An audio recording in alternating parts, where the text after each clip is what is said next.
game, and I feel good about our preparation this week, and it's like a normal week for us in terms of what we do and how we do it, and our guys have responded in the appropriate manner. And so it's starting to feel like a routine for us, I guess is what I'm saying. We went over situations today and, prepared ourselves for Virginia.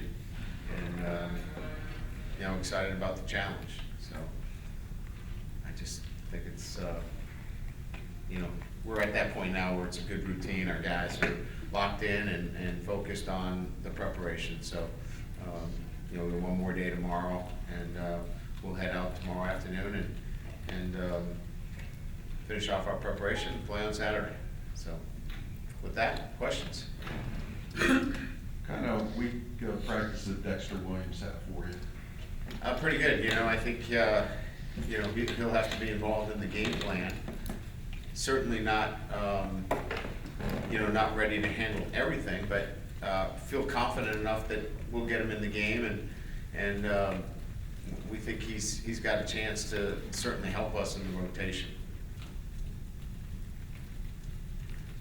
Josh Adams had an extra pep in his step, knowing that it's not just spot duty this week.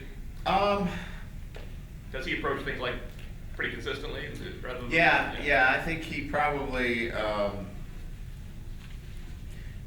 sees himself playing more, and because of that, he's maybe thinking a little bit too much this week. It kind of worked in the reverse there. I think it was a little bit better when he didn't know that he didn't know. But no, he'll be fine. He's very conscientious. So I think the best way I could put it is that both of those freshmen are still learning, and they're young, and they'll both have to play and play roles in our game on Saturday. How did Malik handle that was real success? I mean, that was national level success that he had. No appreciable change at all. I mean, he great in the meetings all week, and just the same guy. And I don't expect any change in Malik, regardless of whether it's adversity or success.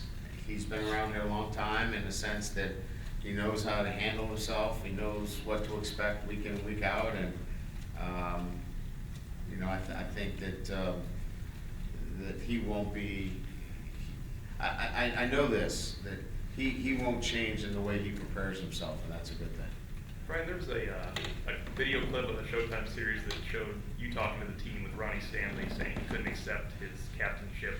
Right. And you mentioned making a mistake, but he loved the team. And we had spoken to him, and he had said, it won't change the way he leads, but he wants to be a captain. Are you able to tell us why he couldn't accept his captaincy?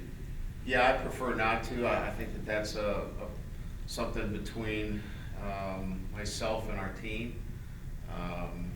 And I think it was unfortunate that clip got out. But here's what I would say is that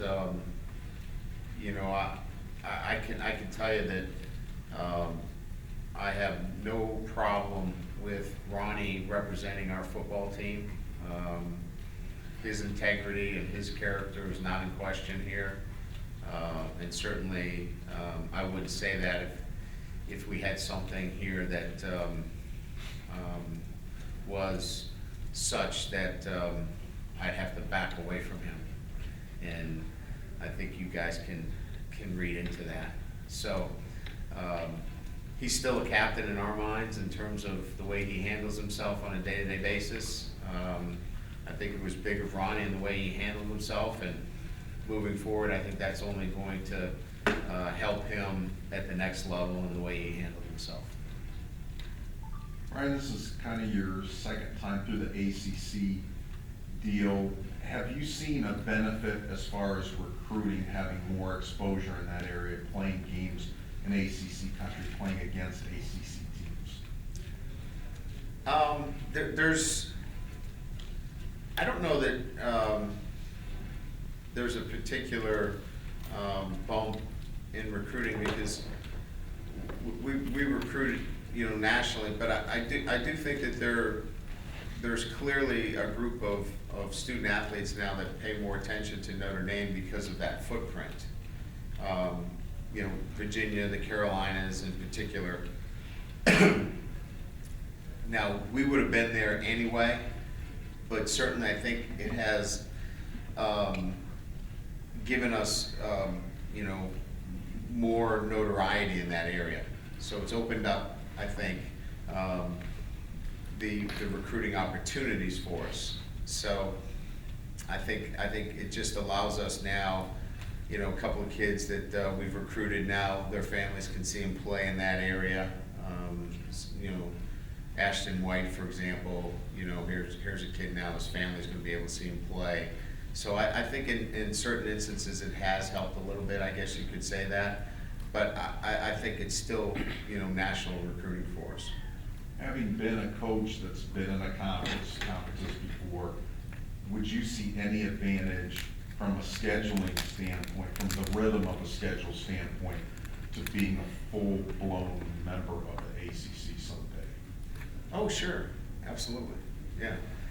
But you're still balancing it, you know, with, you know, the independent status, which, you know, we hold to be very, very important to this university and to the football program and its great and long tradition. So, you know, there is definitely that balancing act, you know. The USC and Stanford and Navy alliance there that we feel very, very strongly about, and then being able to play our Shamrock series is, you know, obviously those all are now at jeopardy when you talk about, you know, playing as a conference affiliate. So, you know, anytime I'm asked that question, you know, the one thing I look at it and say, well, boy, it'd be nice to play for a conference championship, and then on the other hand, boy, you love playing in these great venues all over the country, and different teams like Texas, and, you know, we're gonna be playing, you know, Georgia down the line here, and some other, you know, storied programs. So it's one that I'm glad I don't have to make a call on. Brian, and you like to move your guards, pull your guards, and Quentin Nelson was on the run a lot last week. How much has he improved athletically, trimmed down from last year? Is he way better prepared to do that this year than last year? Well, we were really impressed with his ability to move this summer when we had our OTAs in June. And then Coach Longo was, in his reports, noting that he was out there running with Mike McGlinchey. And so, you know, we felt like that gave him a great edge in that guard position, with him and Elmer being able to pull and move. So I think that was we weren't expecting that. That was kind of an added, I don't want to say surprise, but it was added to our evaluation and what he could do for us. Because we knew he was big and strong and he could work in a box, but then his ability to get out in space and move was definitely an added bonus to his profile.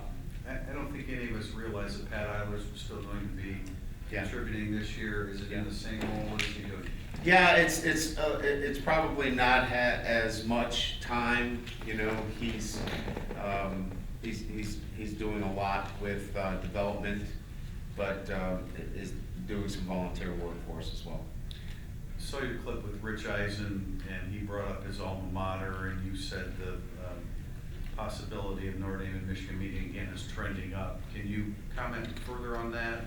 Yeah, you know, I think that I think what we're saying is that what I was trying to say is that, you know, that's a game we definitely want to get back on the schedule, and you know, I think that you know, with certainly, you know, the rivalries in college football being such, you know, it's just a game that it's on our radar.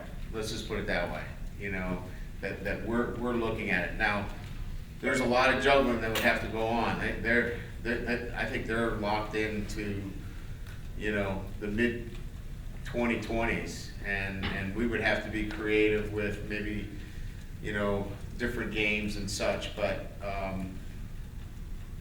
I think my statements were, it's a game that everybody wants to try to get back in front of them. And how quickly we can get it going, starts with this kind of comment, and then it gets the ball moving, and how quickly we can get it going. At least this gets the momentum going for it.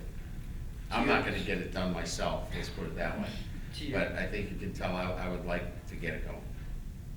To your knowledge, have there been any discussions or talk between the schools or anything? No, like I don't that? think there have, no. And by creativity, do you mean like a Shamrock Series type one-off? I think you have to look at all those options that are out there, yeah. And again, I'm not in charge of scheduling, nor do I have the schedule in front of me to give you exact dates, but, you know, I thought it was a good time on Rich Eisen's show. He's a Michigan guy. If we were gonna get the thing going, I thought it was a good time to crank it up a little bit. We did not see Jay Hayes or Grant Blankenship last week. Are they in the rotation, or are there any plans to withhold them 4 years on? No, they're in, they're certainly guys that, you'll see it sometime during the year, yeah. They just, you know, in terms of, I think Bonner played, and you know, got some reps in the game. You had Peter Mockboy in there. Yeah, for the first Pete time. played, he did a What's nice he job done for us. to- Yeah, Pete's done a nice job, really come on and giving us some solid play inside. But no, you know, it's a long season, and I expect both those guys to eventually contribute for us. We're not down on them, it's just, you know, we've got some pretty good depth there. Any injuries this week? Other than my chest cold, no, sorry, nothing to report. Good? All right, thank you.